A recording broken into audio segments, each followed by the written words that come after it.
Dieu m'a encore dit une chose. Il n'y a aucun prédicateur qui est plus puissant que la Bible. Aucun. Les chrétiens sont prêts à zapper sur les chaînes de télévision pour chercher un prédicateur. Les chrétiens sont prêts à aller sur YouTube. Les chrétiens sont prêts à aller sur Internet pour chercher des messages, pour chercher des prédications puissantes.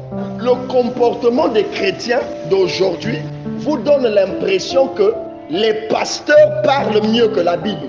Et j'ai même entendu quelque chose de grave, que soi-disant, votre Bible est inutile s'il n'y a personne pour vous l'expliquer. Mais au fait, c'est qui explique la parole de Dieu? Officiellement, celui qui est appelé à expliquer la parole, c'est le Saint-Esprit. Et je vous informe d'une chose. Le Saint-Esprit est depuis longtemps prêt à t'expliquer la parole. Le problème, c'est que c'est toi qui ne lis pas la Bible.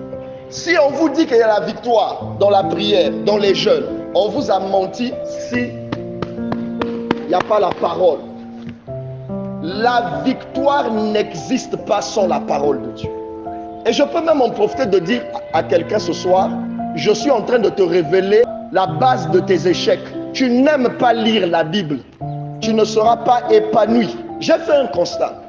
Tous les hommes de Dieu que j'ai rencontrés dans ma vie qui sont puissants quand ils prêchent. Quand ils prêchent, ça dit que mon cœur est bouleversé ou bien je suis touché.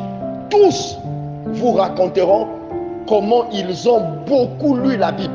Kenneth Hagin dit que avant même qu'il n'ait commencé à prêcher, avant même qu'il n'ait commencé le ministère dans sa vie, il connaissait au moins 300 versets bibliques par cœur. Andrew Wommack dit qu'à une période de sa vie, il a tellement lu sa Bible jusqu'à ce que les pages de la Bible tombaient. La Bible a vieilli. Les bien-aimés, permettez que je vous parle sérieusement et peut-être même sévèrement ce soir.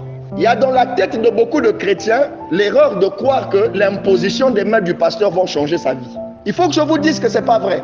Les impositions des mains d'un homme de Dieu changeront ta vie si Dieu trouve d'abord dans ta vie la foi. Or, la foi vient de la parole.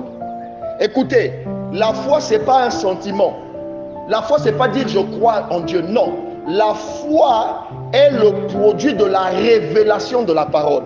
C'est-à-dire que les seules personnes qui ont la foi, ce sont les seules personnes qui ont la révélation de la parole. Si tu n'as pas la révélation de la parole, ta foi est naturelle, elle est humaine. Elle est la même foi de ceux qui croient que Dieu existe. Dieu m'a dit ceci. Prends n'importe lequel des êtres humains sur la terre. Un musulman, un soulard, une prostituée, un païen, un voleur, n'importe lequel des humains sur la terre qui ne va pas à l'église et qui prend la Bible et qui décide de la lire complètement en faisant la prière du fond de son cœur. Dieu, parle-moi. Dieu, révèle-toi à moi. Avec sa Bible, seul, il fera plus de progrès que beaucoup de chrétiens qui viennent à l'église.